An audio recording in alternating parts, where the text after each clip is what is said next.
Shalom Aleihim. Berjumpa lagi dengan saya pada perenungan hari ini tanggal 30 April 2024. Kembali saudara, jangan lupa saudara, di pagi yang cerah ini kita mau bersyukur di dalam doa kepada Tuhan Allah kita. Dan juga jangan lupa berilah senyuman dan sapaan kepada sesama kita. Kita awali perenungan pagi hari ini dengan tanda kemenangan kita. Dalam nama Bapa dan Putra dan Roh Kudus. Amin. Damai sejahtera dari Tuhan Yesus selalu menyertai kita. Bacaan liturgi hari ini diambil dari Kisah Para Rasul 14 ayat 19 sampai dengan 28 dan Injil Yohanes 14 ayat 27 sampai dengan 31a. Saudara-saudaraku yang terkasih di dalam kasih Kristus, Yesus dalam Injil hari ini saudara memulai sapaannya dengan damai sejahtera ku tinggalkan bagimu, damai sejahtera ku berikan kepadamu, dan apa yang ku berikan tidak seperti yang diberikan oleh dunia kepadamu. Janganlah gelisah dan gentar hatimu.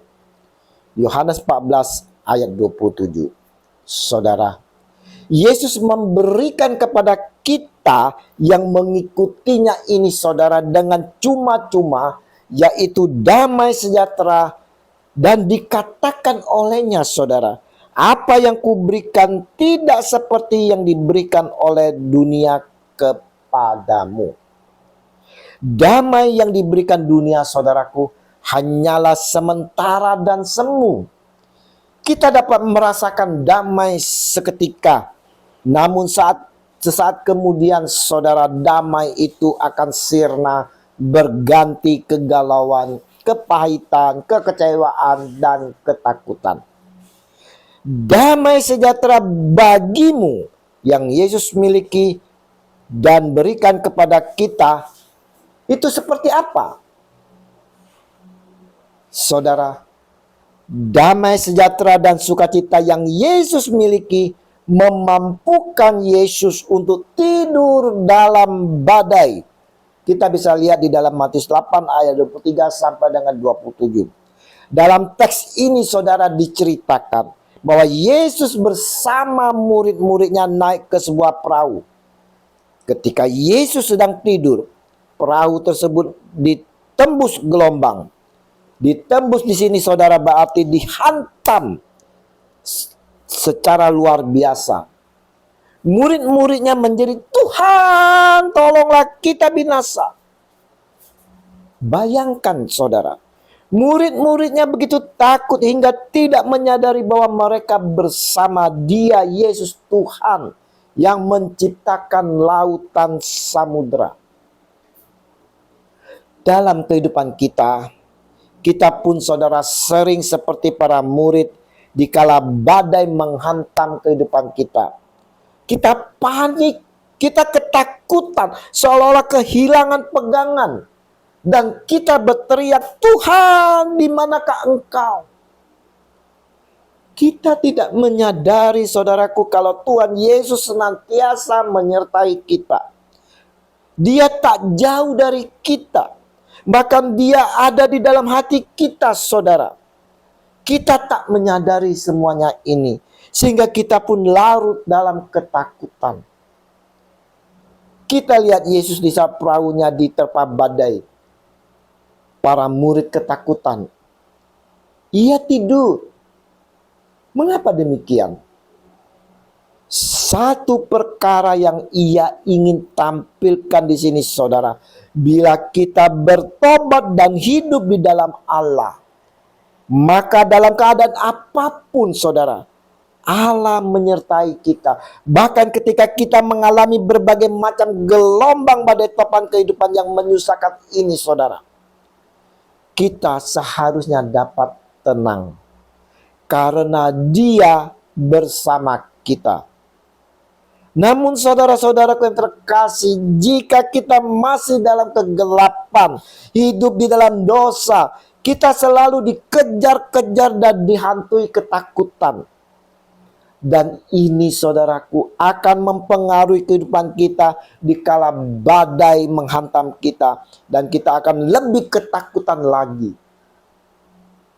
Kalau hidup kita mengikuti terangnya, dan mengizinkan damai sejahtera Allah menguasai hidup kita, saudara, maka kita akan disertai dengan otoritas Allah, seperti halnya dengan Tuhan Yesus yang dengan seketika dapat menghardik danau dan danau itu pun teduh.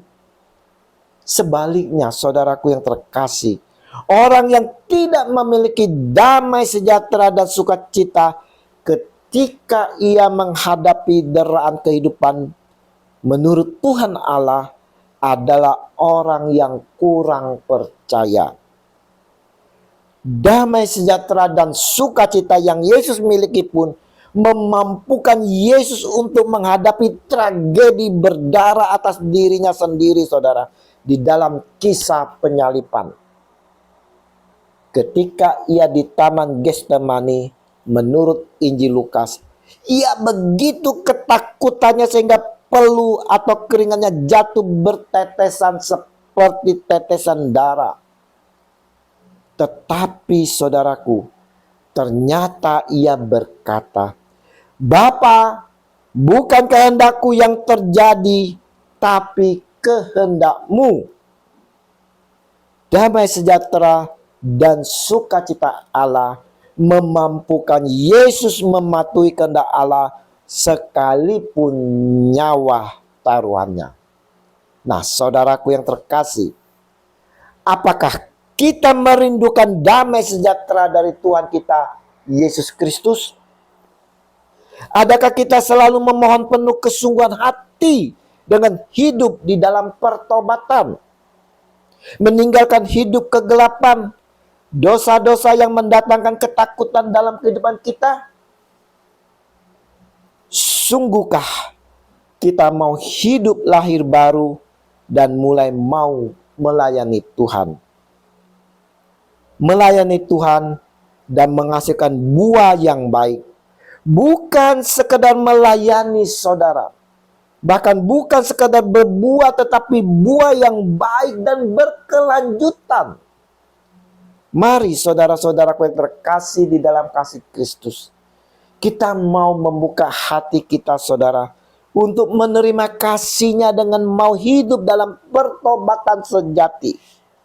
Dengan demikian, kita akan menerima damai sejahtera dari Tuhan kita Yesus Kristus, dan kita mampu menghalau ketakutan, kegalauan dari segala badai yang menimpa kehidupan kita, dengan tetap selalu bersukacita di dalam Tuhan, karena Dia Yesus Kristus Tuhan kita selalu menyertai kita.